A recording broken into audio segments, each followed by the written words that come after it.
You know, Zenitsu Agatsuma might be the biggest surprise in Demon Slayer.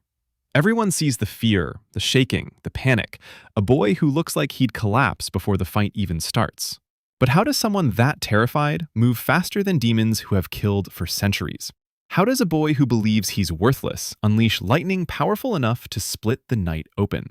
And the burning question, if Zenitsu can do all of this while unconscious, what happens when he finally awakens to his true power?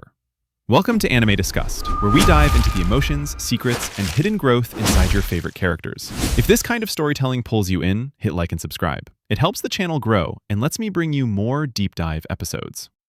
To understand Zenitsu, you have to understand the weight he carries. He didn't grow up with support. He didn't grow up believing he mattered.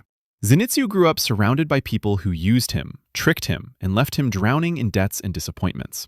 Every time he trusted someone, they broke that trust. Every time he tried to rise, someone pushed him back down. So when he cries, when he trembles, when he begs to run away, it isn't cowardice, it's survival, the only defense he learned in a life where fear was constant. And yet, beneath all that trembling, a tiny spark lived inside him, a spark almost no one saw, except one man, Jigoro Kuwajima. He saw someone who could be shaped, not because Zenitsu was gifted, but because he had a heart that refused to die completely. When Zenitsu faints, the world laughs. But fainting is the moment everything inside him finally goes quiet. The panic shuts down. The doubt shuts down. The noise in his head disappears. And in that rare silence, another Zenitsu wakes up. The Zenitsu who trained through countless failures. The Zenitsu who repeated forms until his legs burned. The Zenitsu who learned discipline even when he didn't believe in himself. This Zenitsu doesn't hesitate. He doesn't question every breath. He doesn't freeze under pressure. He moves. He becomes instinct shaped by pain. He becomes precision carved by repetition. He becomes lightning given form. Thunderclap and Flash isn't just speed. It's the only moment Zenitsu feels clear. When he enters the technique, the world slows, his breath evens, his heartbeat steadies, and the chaos inside him fades into nothing. For the first time in his life, Zenitsu feels in control. Not terrified, not overwhelmed, just certain. To demons, he appears as a streak of golden light.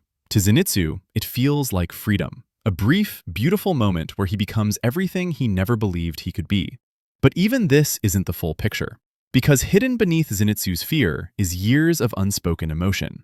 Grief, shame, love, heartbreak, hope, all quietly building like a storm no one sees coming. The trembling boy is only the surface. Underneath is someone who has endured more than he ever admits. Someone who feels deeper than anyone realizes. Someone who carries enough emotion to reshape himself and the battlefield. And this storm is only beginning. Zenitsu is different from other demon slayers because his strength doesn't come from confidence or ambition. It comes from emotion, raw, overwhelming emotion. He loves deeply. He aches deeply. He fears deeply. He hopes deeply, even when he doesn't believe he deserves to hope. And those emotions don't weaken him, they sharpen him.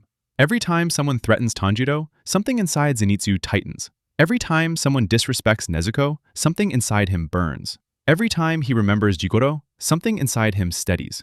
Zenitsu doesn't fight because he thinks he's strong. He fights because he refuses to lose the few people who made him feel seen. And slowly, the trembling boy learns what happens when he stops running and starts feeling everything fully. Every character has a moment where their heart finally cracks open. For Zenitsu, that moment is Kaigaku. Kaigaku isn't just an enemy. He is the living reminder of everything Zenitsu feared he could become. Someone who abandoned kindness for power. Someone who threw away their master's teachings. Someone who believed strength came from cruelty. Zenitsu shakes when he first stands before him. Not out of fear, out of heartbreak. Because Kaigaku was supposed to be his senior, his brother in training. Someone who walked the same path. And yet, that path split. One walked toward desperation and self-hate. The other walked toward bitterness and betrayal. Zenitsu isn't angry because Kaigaku is strong. He's angry because Kaigaku abandoned everything Jigoro stood for. At that moment, something inside Zenitsu shifts permanently. He stops trying to imitate others. He stops apologizing for being weak. He stops hiding behind fear. And for the first time, Zenitsu stands in his own identity, fully, painfully, powerfully.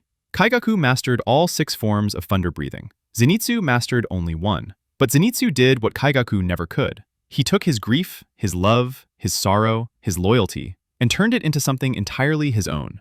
Onoi Kazuchi no Kami, the seventh form. This technique isn't born from technique. It's born from emotion. The lightning he unleashes has weight, not physical weight, but emotional weight.